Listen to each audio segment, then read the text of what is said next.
and welcome to the second in our series of videos on crochet for beginners. In the last video we looked at the tools and equipment you would need to get you started. In this video we will show you how to create a slip knot, how to hold your yarn and the crochet hook, and how to create a chain. Please don't forget to like and subscribe to get our latest videos. You will need some DK or double knit yarn and a 5mm hook. Choose a yarn that isn't too light or too dark or speckled, as these make it more difficult to see your stitches. There are several ways to create a slip knot and we'll show you some of these. I'm sure you'll find one that's easier than the others. It really doesn't matter which method you use as long as you make sure that the knot is tightened by pulling on the working yarn and not the loose end, or the straggler as we call it.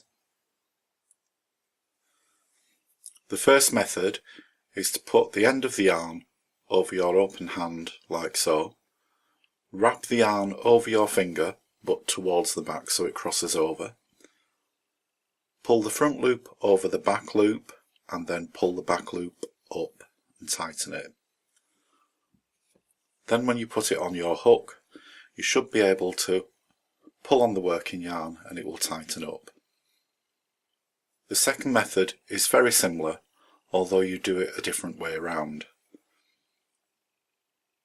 You wrap the yarn over your index finger twice, hold it with your other fingers, pull the back loop over the front but not off your finger, and then take the other loop down and over. Again, when you put it on the hook, you should be able to pull the working yarn and it will tighten up. The third method is a little different from the first two. If you hold the yarn like so, twist it into a loop, then using your thumb and your forefinger, grab the working yarn, and that should create a slip knot. When you place the slip knot on the hook, make sure that you tighten it up on the shaft. That will give you the correct diameter of the stitch. If you tighten it up here where it's thinner, you'll find that it's too tight to work with. Practice making a slip knot until you feel confident in making them. You may want to rewind the video a couple of times and watch the methods again.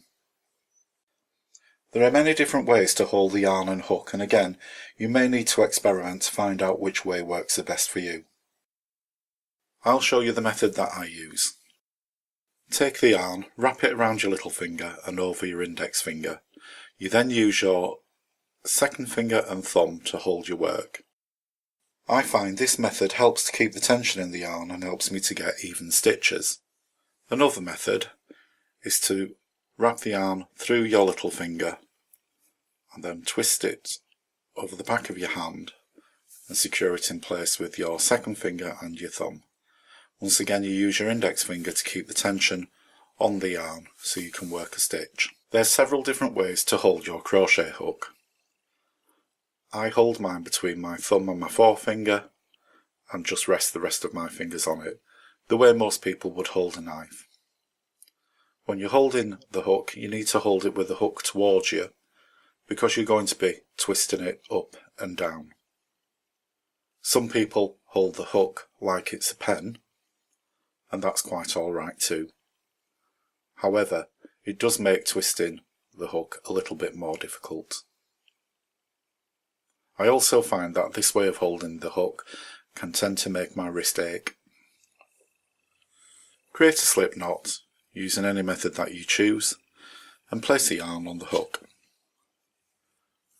Now you'll notice that the straggler, or the loose end, is reasonably long.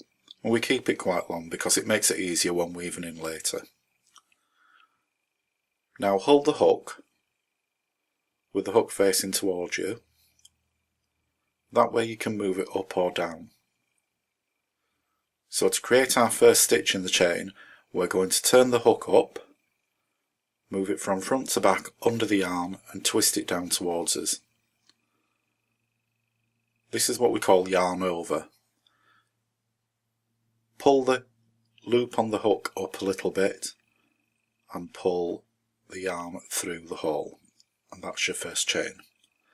twist the hook back up, under the yarn, catch it, turn it forward and down and pull through the hoop. So we'll yarn over, pull through, yarn over, pull through. When you've got a couple of stitches on your hook, you may want to move your grip further up. We'll just make it easier when making the rest of the chain.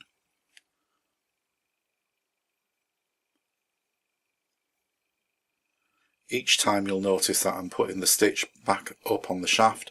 This is just to make sure that we're not making it too tight. So underneath, yarn over, pull through.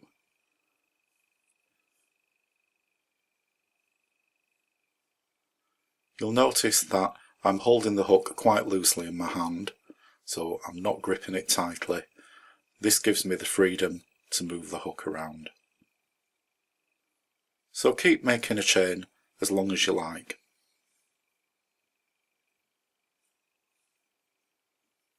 You'll notice that the more you do it, the more even your chain becomes.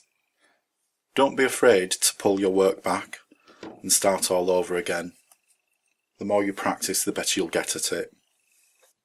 In our next video, we'll show you how to do the two most basic stitches, the double crochet and the treble crochet.